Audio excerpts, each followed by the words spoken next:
അതുപോലെ തന്നെ വീരേന്ദ്രകുമാറിൻ്റെ പാർട്ടിക്ക് എന്തായിരുന്നു പ്രശ്നം എന്ന് നമ്മളിങ്ങനെ ആലോചിക്കുമ്പോൾ ഇന്ന് വർഗീസ് ജോർജ് സാർ വന്ന് ഇന്ന് നമ്മുടെ ചർച്ചയിൽ ഒന്ന് പറഞ്ഞു, ജമാഅത്തെ ഇസ്ലാമിയെ കൂടെ ആക്രമിക്കുന്നത് വളരെ വലിയ ഒരു രാഷ്ട്രീയ മണ്ടത്തരമാണ്.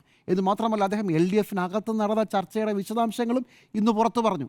എന്നിട്ട് മുന്നണി ഇങ്ങനെ പോയാൽ പോരാ, ജമാഅത്തെ ഇസ്ലാമി എന്ന് പറയുന്ന വളരെ ചെറിയ മിനിസ്കൂളായ ഒരു സംവിധാനത്തെ പുലഭ്യം പറഞ്ഞ് നിങ്ങൾ BJPയെ സഹായിക്കുകയാണെന്ന് പരസ്യമായി പറഞ്ഞു. ഏതാ? LDFൻ്റെ ഒരു പാർട്ടിയിൽ LDFൻ്റെ മുന്നണി യോഗത്തിൽ പോകുന്ന നേതാവാണെന്ന് പറഞ്ഞത്.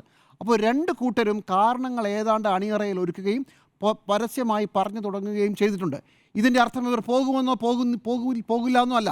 പക്ഷേ സാഹചര്യങ്ങൾ രണ്ടുപേരും ഒരുക്കിക്കൊണ്ട് വരുന്നതിൻ്റെ ഒന്നാമത്തെ കാരണം അത് പെട്ടെന്ന് പറഞ്ഞു തീർക്കാം.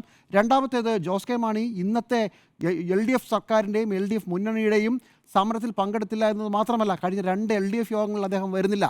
ഇന്ന് അദ്ദേഹം വരാത്തതിന് കാരണമായി പറയുന്നത് അദ്ദേഹം ഗൾഫിലാണെന്നാണ്. ഗൾഫ് അങ്ങ് അമേരിക്കയൊന്നുമല്ല, 1.5 മണിക്കൂറിന് ഇവിടെ എത്താം. ജോസ് കെ മാണി കഴിഞ്ഞ ആഴ്ചയാണെന്ന് തോന്നുന്നു ഗൾഫിലേക്ക് പോയത്. 3 ദിവസം മുമ്പ് VD സതീശനും പോയല്ലോ ഇതേ സ്ഥലത്ത്. അദ്ദേഹം വന്നു. അദ്ദേഹം ഇന്ന് ഈ സർക്കാരിനെതിരെ പറയാനുണ്ടായിരുന്നു. അപ്പോൾ 2 പേർക്ക് ഗൾഫിൽ പോകാം. ഒരാൾ ഇവിടെ വന്ന് സർക്കാരിനെതിരെ പറഞ്ഞു. ജോസ് കെ മാണി ഇപ്പോഴും ഗൾഫിലാണ്. അതുകൊണ്ട് അതൊരു കാരണമായി കരുതുന്നില്ല.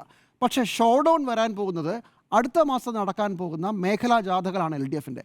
അതിലൊരു ജാഥയെ നയിക്കേണ്ടത് ജോസ് കെ മാണിയാണ്. അവിടെ എന്ത് ചെയ്യും?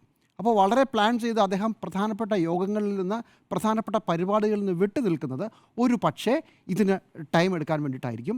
ഇനി ഒരു കാര്യവും കൂടി, ഇതിനൊക്കെ പിന്നിലുള്ള എന്താണ് കാരണമെന്ന് ചോദിച്ചാൽ തോൽവിയുടെ ഒരു പേടിയുണ്ട്. കേരള കോൺഗ്രസ് ചെറിയ പാർട്ടികൾക്കെല്ലാം അങ്ങനെ മുന്നണി മാറുന്നതിന് അതൊരു പ്രധാനപ്പെട്ട ഘടകം തന്നെയാണ്. അതോടൊപ്പം